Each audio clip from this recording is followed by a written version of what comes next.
ഇന്ന് എളുപ്പത്തിലൊരു cauliflower fry ഉണ്ടാക്കിയാലോ.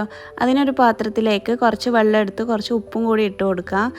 അതിലേക്ക് നമുക്ക് വൃത്തിയാക്കിയ കോളിഫ്ലവർ ഇട്ട് കൊടുത്തിട്ട് ജസ്റ്റ് ഒന്ന് തിളപ്പിച്ചെടുക്കാം. അപ്പോൾ അതിലേക്ക് കുറച്ച് 1/4 ടീസ്പൂണ് മഞ്ഞൾപ്പൊടിയും കൂടി ഇടുന്നുണ്ട്. അതിൻ്റെ പുഴുക്കളൊക്കെ ഒന്ന് മാറിക്കിട്ടാനാണ് ഇങ്ങനെ ചെയ്തെടുക്കുന്നത്. വെള്ളം തിളച്ചതിന് ശേഷം നമുക്കൊരു അരിപ്പയിലേക്ക് ഇട്ടിട്ട് ഇതൊന്ന് ഊറ്റിയെടുക്കാം. ഇതിന് നമുക്ക് മസാല റെഡിയാക്കാം. അതിന് 4 ടേബിൾ സ്പൂൺ മൈദപ്പൊടി എടുത്തിട്ടുണ്ട്. പിന്നെ 1 ടേബിൾ സ്പൂൺ കോൺഫ്ലോർ പൊടിയും 1 ടേബിൾ സ്പൂൺ അരിപ്പൊടിയും കൂടി എടുത്തിട്ടുണ്ട്. പിന്നെ നമുക്ക് വേണ്ടതിലേക്ക് 1.5 ടീസ്പൂൺ മുളക് പൊടിയാണ്, അത് എരിവില്ലാത്ത മുളക് പൊടിയാണ് എടുത്തിട്ടുള്ളത്. പിന്നെ 1 ടീസ്പൂണ് ഗരം മസാലയും കൂടി ഇട്ട് കൊടുക്കാം. പിന്നെ നമുക്ക് ഒരു 1/2 ടീസ്പൂണ് ഉപ്പ് ഇട്ട് കൊടുക്കാം. ഇതിലേക്ക് കുറച്ച് വെള്ളം ഒഴിച്ചിട്ട് നമുക്കൊന്ന് മിക്സാക്കി എടുക്കാം. അപ്പം ആദ്യം തന്നെ കുറേ വെള്ളം ഒഴിച്ചെടുക്കണ്ട. പിന്നെ അതിലേക്ക് ഞാൻ 1 ടീസ്പൂണ് ഇഞ്ചി വെളുത്തുള്ളി പേസ്റ്റും കൂടി ആഡ് ചെയ്യുന്നുണ്ട്.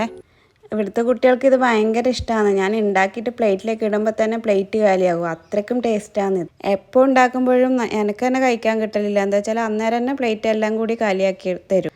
അപ്പം നല്ലോണം മിക്സ് ചെയ്ത മസാലയിലേക്ക് നമുക്ക് കോളിഫ്ലവർ ഇട്ട് കൊടുത്തിട്ട് ഒരു 15 മിനിറ്റ് ഒന്ന് റെസ്റ്റ് ചെയ്യാൻ വെക്കാം. പിന്നെ നമ്മളെ ചാനൽ ആദ്യമായിട്ട് കാണുന്നവരൊന്ന് നമ്മളെ ചാനൽ സബ്സ്ക്രൈബ് ചെയ്തൊന്ന് സപ്പോർട്ട് ചെയ്യണേ.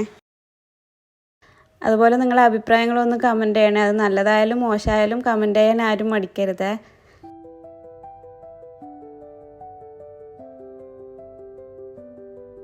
അപ്പോൾ കോളിഫ്ലവറിലേക്ക് മസാല നല്ലോണം പിടിച്ചിട്ടുണ്ട്. അപ്പോൾ നമുക്ക് എണ്ണയിലിട്ടിട്ട് ഒന്നത് ഫ്രൈ ചെയ്തെടുക്കാം.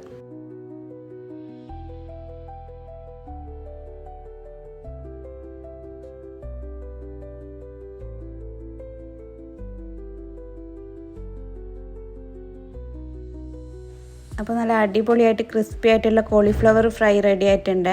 പിന്നെ നമുക്കതിലേക്ക് കുറച്ച് കറിവേപ്പിലയും 1 പച്ചമുളകും കൂടി ഇങ്ങനെ വറുത്തിട്ട് അതിൻ്റെ മുകളിലേക്കും കൂടി ഇട്ട് കൊടുക്കാം.